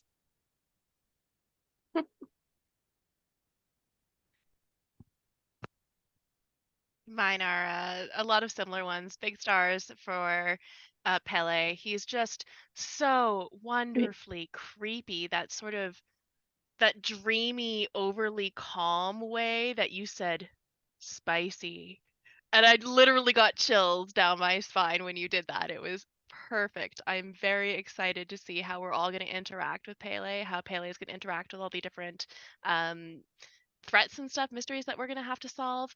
I loved Theo's reactions to Pele, going along with it, but in like a I am 3 steps away and I'm going to get farther if I can, but sure, here you go. Here's your briefcase, or yeah, I'll give a wink, like I'm not going to leave you alone, but I think you're real weird. And I thought it was a really great character dynamic. I really like this duo and I want to see more of that. I love Jasper getting a condition in the first scene. I love Jasper adopting a cat. Like those are, well, I guess a cat adopting Jasper. I love Jasper monologuing any chance you get. Yeah, he's just the best and he's the worst, and I'm excited to see even more of Jasper. Stars for everybody for the items that they gave out or that we gave out during the altar assignment stuff. Gummy leeches, Jason. Gummy leeches. So good. Just out of left field. Did not expect that. That was awesome. I also really loved the all the bad reviews that Jasper got from Wes that had the ears of the reviewers. Whoa, that went dark real fast. I really liked that. Yeah, I'm just really excited to see what how everyone's going to interact, how the weird these are weird characters, how this interpersonal relationship thing's going to happen, how everybody is dealing with their own faiths, how everyone's going to deal with each other's faiths. Yeah, there's a lot of juicy stuff coming, I think. Yeah, definitely. Stars, big stars too. Jason, I agree with about the items because fucking woman in a blue gown with a peacock feather, like that's wild. That appears in my dreams. Probably I think the coolest and weirdest personal quarters item I've ever been given in one of these games. That was awesome. Can't wait to find a way to use that. Yeah, first of all, it's really cool to see Chaotic and Amanda bringing pre-existing characters into the narrative. Theo from the playtest and Sedna from another game. Both of which I'm excited to play with. In particular, I really enjoyed Theo's approach with handling Pele as well. That was very good. Sedna, I just love the idea of like what's like a electrician goth, like chic, just thick rubber soles. And I'm very excited to see more of her because honestly just the style that she's going for is very cool. And yeah, I'll echo it that Pele is creepy as fuck. I absolutely hated him just being like, just more friends to have for breakfast. Just is not at all the vibe I was expecting from him, but I'm already very excited to see this unfold. Also, just because like the Sweet Jelly Crunch Truth was not an available playbook when I played this before, so just getting to see it in action is so cool. Yeah, I loved Pickles is, oh god, I'm excited for Pickles. This is so terrifying. Having a Saint Cat follow me around in session 1. Listen, if I did a Isaiah Langmore in 9th step, I mean, like I'm pretty sure I can milk Pickles for all he's worth. That sounded better in my head. As for wishes, I'm very much looking forward to leveling up because I want to take one of my favorite moves from the Watcher in the Wings list that I get to do absurd things with that I did in the playtest. I'm also so ready to do some journey scenes because I love that mechanic in this game. So I'm hopefully able to explore that next time. And just generally, I want to get more role play with the whole group as a collective, especially because since like this game has such like a road element to it, I want to have everyone on the road, and that way we can get a big group scene going at some point. That would be a lot of fun. And I mean, of course, I can't wait for us to start stumbling onto details of the conspiracy. So there are my stars and wishes. Yeah, I'm looking forward to seeing like conversations between Pele and Jasper because Pele they are just going to be so weird about stuff, and Jasper's just like probably going to take inspiration from it somehow. It's going to be a weird friendship between those two. Yeah, I want to bust out some stars here real quick. Getting able to witness Jasper in real time as opposed to just hearing it from down the hall or anything like that is wonderful. Loved how just automatically rolling with and like getting put a condition upon yourself just from your descriptions and then rolling with it. Our condition collector already. The conversation with Tosh and Pickles, ever watchful Saint, being there as well was fantastic. Sedna is a delight. I would have Sedna do any of my door-to-door checkups on people any day if I was sending out a custodian. Sedna seems to be the best one. I can't wait to see more of the number 10 dynamic. which is what I'm calling the duo of Theo and Pele, just because it is like I am so excited for you to play the straight man to my character Chaotic after after the ninth step where you were playing the little weird like the little weirdo, and like your character's probably proper weird, and like Theo's probably proper weird, being fucking poxed up and everything like that. But it's always nice for there to be like levels. Yeah. The Kim Kitsuragi to my hero Harry Dubois. Yes, perfect. Yeah. Yeah.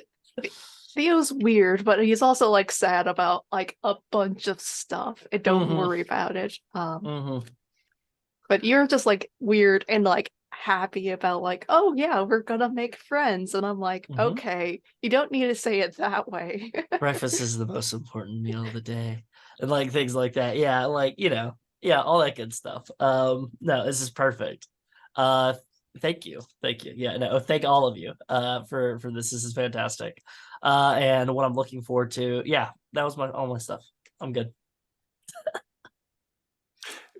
Stars, really fun. Even though we got probably just barely an hour of role play time, or a little over an hour, I feel like we did a lot and we saw a lot. We got so much like good characterization. I basically echoing everything everybody said, but yeah, really, really loved some of the like kind of group dynamics that are already developing. Jasper is very, very fun character. I'm dying to see more of Sedna and what Sedna's deal is, because there's something intriguing going on there, and I'm ready to kind of like open up and look at that. Really enjoyed the dynamic between Theo and Pele, and Pele is a great character because Pele reminds me of like kind of like early, like late '90s, early 2000s, like Guy Ritchie movie character, or or something like that, or like a QT character. Like it's kind of got that vibe, or like English mobster kind of vibe. So I'm like really into this like vibe of the character. It's a lot of fun. And I love this assortment of gods that are in play. It's such a weird assortment of like gods, but I think that's what's so great about this game is you can have these kind of like strange, the conceit of the custodians, like why they're together, like has it to basically makes it so that you can have all these different types of like people together, these oddballs, these odd couple pairings and stuff, or groupings. And so yeah, just really excited to keep going and see where it goes. A star for the I actually really quite like I want to give a star for the game, because I've played now the game a few times with people with different levels of familiarity with the setting, and you're probably the group that's like most universally familiar with the setting of all the groups I've played with. But even that said, I find that you can actually play this game really successfully without even doing too much introduction of the setting. Like you just sort of like take the characters and the assignments on their own terms, and it all just kind of happens, right? Um, and so like like I know we took a moment to like explain what a saint was, but I actually kind of feel like it would have been like perfectly fine to just never define what a saint is, and just let like, because they don't really in the show, right? In the audio drama they never really say like this is what a saint is. You just sort of figure it out by inference, right? So there's a part of me that like, but that said, like it doesn't matter one way or the other, but it's just, I do find that this setting, because it does have just enough familiar touchstones in terms of like Americana and rural settings and all that kind of stuff, that you can kind of just dive in and start the assignment and kind of see where it goes, and you're kind of creating your own version of the Silt Verses, which I think is really fun. So I'm having a lot of fun with that, and yeah, just very excited to see where this is going to go. Yeah, so any other stars or wishes before we go? Well, then let me end our session with a flashback. We see the white van on the road heading out to east of Glottage. We see the motorcycle with sidecar right behind it. But further back, we see a big brown sedan rolling. And inside that sedan, the cassette deck is playing. This is tape number 43 in the Cult of the Glowing Affirmations Sunny Start series. Today's affirmation: you are a winner. You are good at your job. People like you. You have charisma, uniqueness, and talent. You're going to go far. Stop. Rewind. You are a winner. And so forth. We see you pulling up, splitting up, some going to the warehouse, some going to the tenement building. You don't see that brown sedan parking far out. You didn't see that the occupant of that car, a man with salt and pepper black hair, high-waisted chinos, and a red and black plaid shirt, was hiding behind the van and just barely managed to get back to his hiding spot as you all were coming out of it. You didn't see him carefully approaching the steps up to the tenement, but then rushing back down and hiding underneath the stairs when Jasper decided to come back down. You didn't see him try to pet Mr. Pickles and damn near lose his hand. But all the while, he's making notes on his clipboard. And then later, he's on the phone. He's got his clipboard.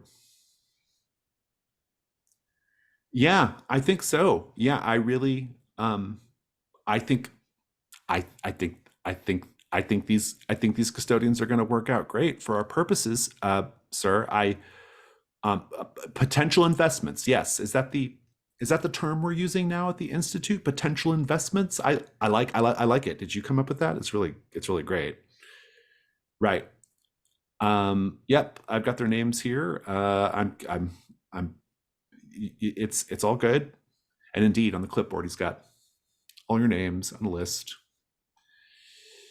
Potential investments. Hey, I wanted to tell you before we get off the phone, I really enjoyed that cocktail party that, okay, they hung up.